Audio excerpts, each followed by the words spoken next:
decided to interview Rafael Martinez, who is a career counselor here at the university. And Sarah is here to tell us more about why we decided to interview him. So after our previous video and our interview with Alejandro Rios, he actually referred Rafael to us. He said he's a great guy. You guys should go and talk to him. He is a little hard to get a hold of. It was when we went to go see him in his office, he had meetings and things that day. So it was a really kind of quick interview, but we did get some great comments from him, and we were interested, especially after our recommendation from Alejandro. Hi everyone, I'm Pamela.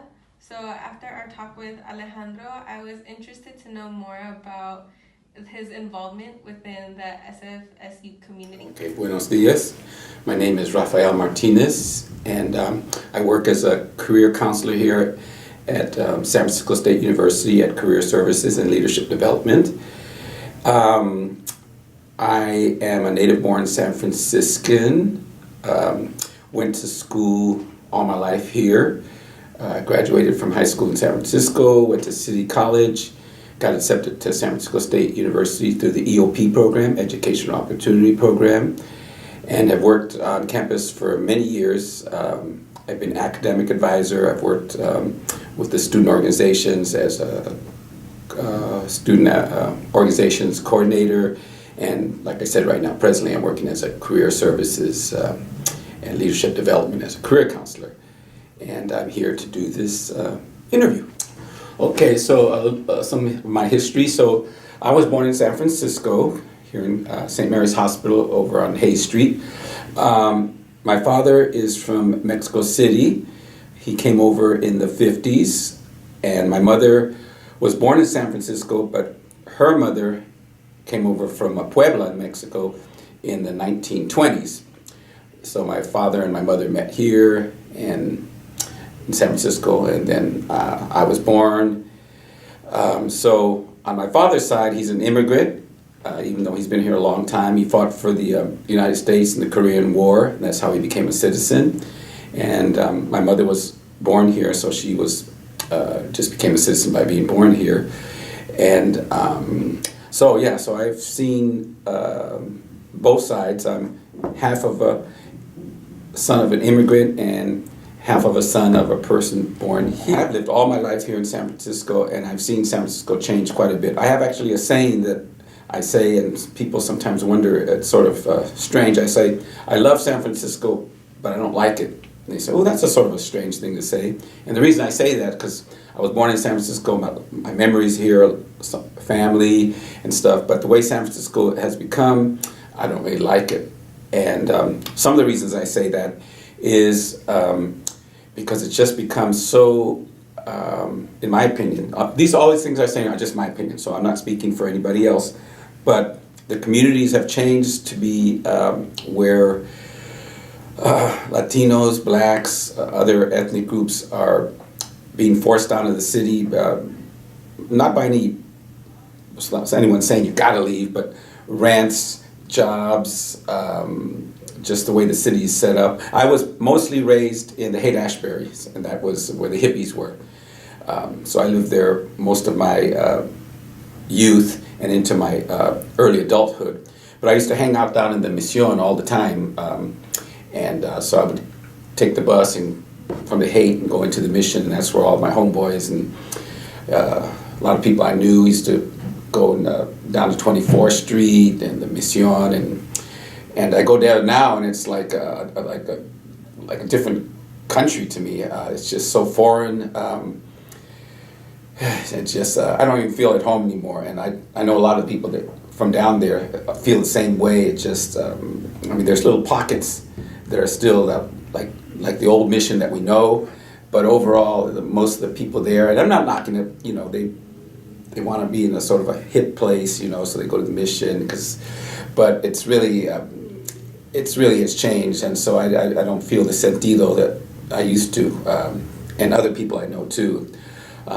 But San Francisco is a beautiful city. I can see why a lot of people want to come here, and I live in a rent-controlled studio apartment right now, and if I had to leave that place, I'd have to move out of San Francisco. I couldn't even afford to live in San Francisco, and I'm born and raised here, but I just couldn't, pay $3,500 for a one-bedroom apartment that back in the old days was going for $800, So anyway, San Francisco is, like I say, I love it, but I don't really like it that much anymore. Okay, as I said earlier, I was born and raised in San Francisco. I went to grammar school here, and then I went to high school. I went to Sacred Heart High School. Back when I went there, it was, well, it still is. It costs money, and it can be quite expensive. My family didn't have that kind of money, but I was able to get a scholarship, so I ended up at Sacred Heart. And then from there, I went to City College. I was at City College for a couple of years, and then my counselor over there told me, hey, there's this program over at San Francisco State University called EOP, the Educational Opportunity Program, and it's for people who have college potential, but maybe their grades don't show it, or they don't have enough, their income is, they don't have low income, first generation students, that kind of stuff. So I said, oh, yeah, that sounds pretty cool, but I'm going to stay here at City for a while. So then, because I was thinking San Francisco State was like, oh, that's a real university, not that City's not great, but I was like, oh, and I know everybody at City, and everybody's here. So what happened was, though, later that semester, my grade point average went down, and I got below a 2.0, and so my counselor called me, and no, what happened was then I said, oh. I went back to my counselor. I said, oh, remember that program you were telling me about over at City College? At State University, EOP? Yeah, I think I'm ready for it now. And so then I got accepted through that program, and all the counselors there were helping me, and I said, oh, wow, this is great. I'd like to do something like that, working with people that, like, from my experience, maybe they weren't even thinking of going to college, or were just going there just for the loans or something, there was a lot of crazy stuff. But anyway, I got here at San Francisco State and came in through the EOP program and met a lot of other people that were from the Mission and the Fillmore and Chinatown and all around. And I said, oh, this is a great place. And so started taking general education classes in, back then it was called La Raza Studies. A few years ago it was changed to Latino Studies, but when I came it was called La Raza Studies, and was starting to find out about my own history, stuff that I had known a little bit but didn't know all the stuff, was finding out about the political climate, and it was shortly after the San Francisco State strike, so I wasn't here then, but came as a result of it, and we had the School of Ethnic Studies, and we were getting more admissions through EOP, and it was a great time. There was a lot of political activism on campus, and it was a great school to go to. San Francisco State now is, I've been working here for a long time, and it still has a lot of, political stuff, but it's not quite like it was when I was going. But things change, and but anyway, here I am, still at San Francisco State, and it's been a great experience. Yeah. So the EOP program, the Educational Opportunity Program, if it wasn't for that program, I don't know if I actually would be sitting here today doing this interview, because the counselors and the support that they gave me was incredible. I was able to go and talk to counselors and people that worked there just like one-on-one. It wasn't like you were talking, like in high school, remember you were talking to your advisors and stuff and you felt like they were talking down to you. Here, these were people that had gone the same experience you had. Might have been first generation, or were from the neighborhoods around here or the Bay Area, understood what was going on, were very supportive, were the type that if you had a problem or some concern, they would just say, oh, go see somebody in financial aid. They would say, hey, I know somebody in financial aid. They get on the phone or call or say, hey, let's go over to their office.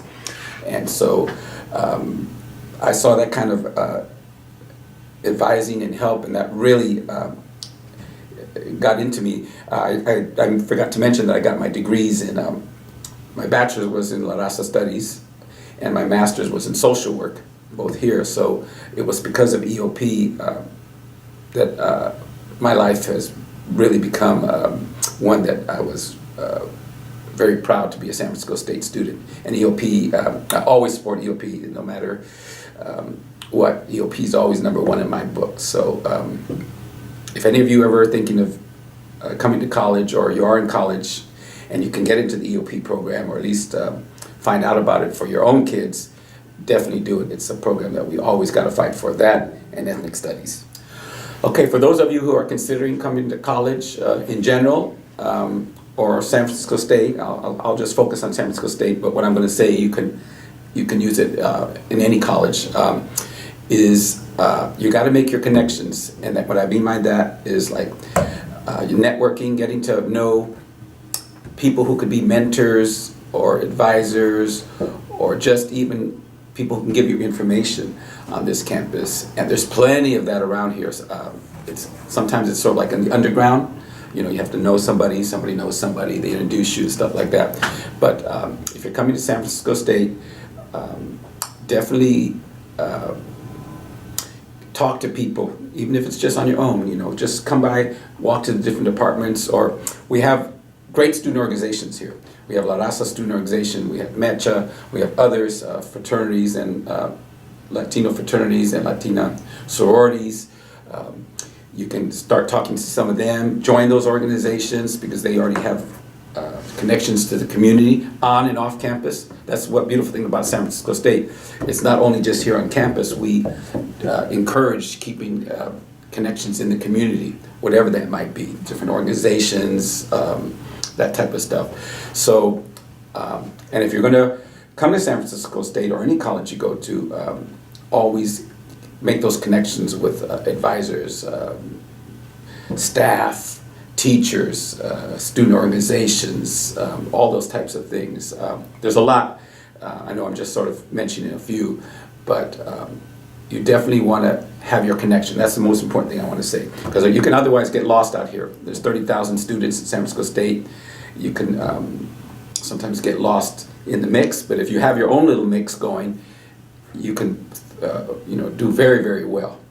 Okay, and then we also have an AB 540 program here. I used to be on the AB 540 scholarship committee, which we used to give out scholarships to students who were DACA students or DREAM students.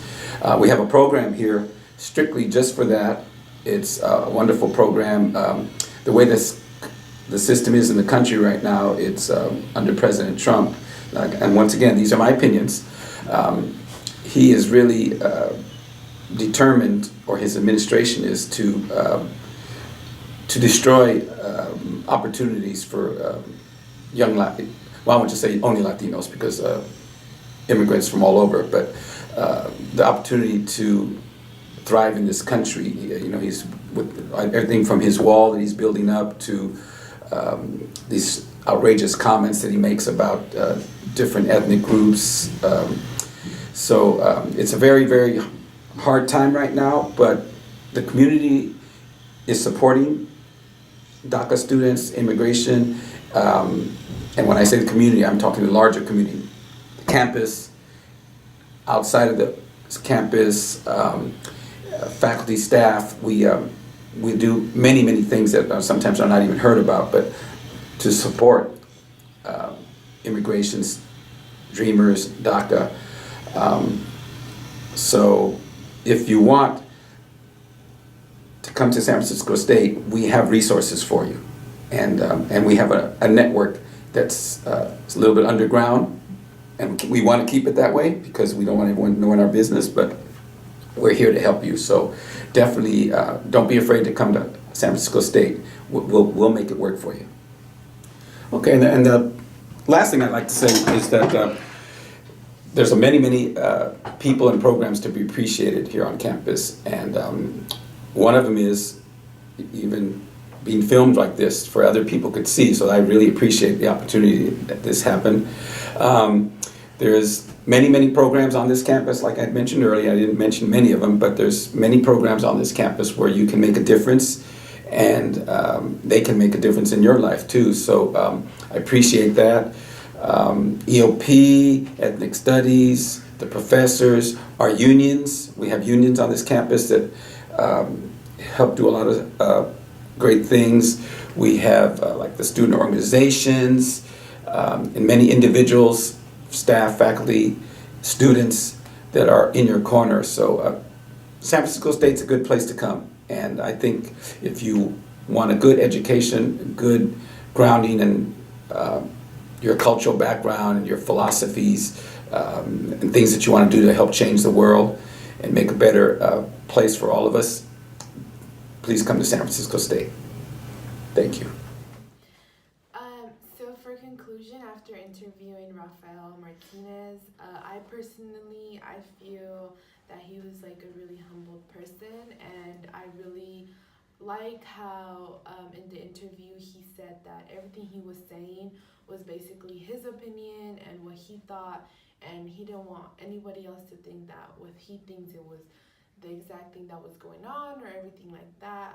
It was just him talking about what he thinks and what he believes.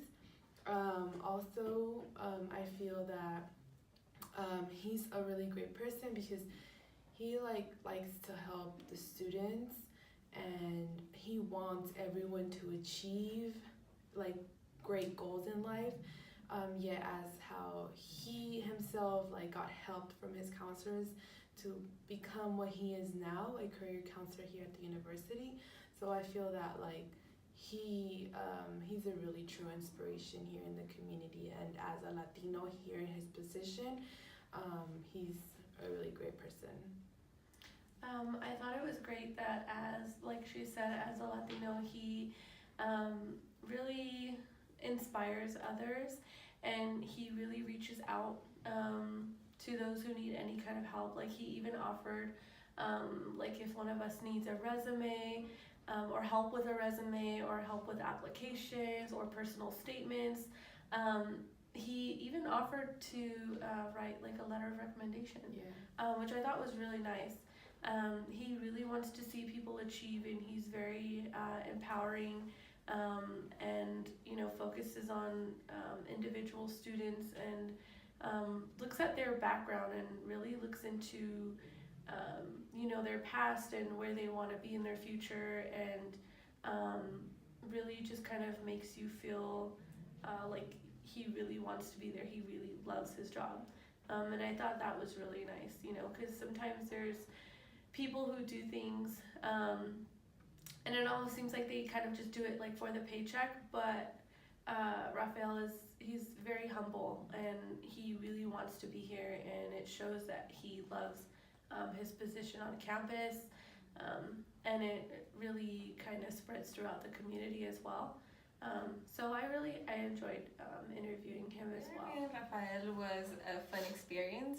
The interview went smoothly. We didn't have to ask that many questions. He just talked throughout the whole time and kind of answered our questions as he was talking.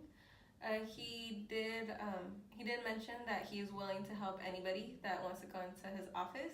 We have his information down below. He is a student career counselor.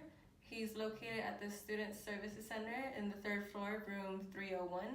And if you want any more information, just contact him and you can show up, and we're pretty sure he'll be more than honored to help you guys out.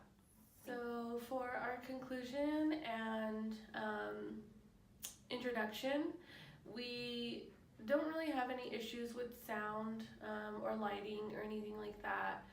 We chose to do it in the library, which I think was easiest for all three of us, because we are here on campus, so it's easy to come here and be able to film our introductions. It's very quiet, obviously, so it wasn't too much of a problem. We did record the introduction and conclusion on an iPhone, and then our video, our actual interview, we didn't have any issues as well. But I think for the interview, everything was set because Rafael already had like his room in his office set up, so we can like be ready and record, and it was quiet, lighting was good. I think everything went good. So that's about it. Thank you very much. Thank you, everyone.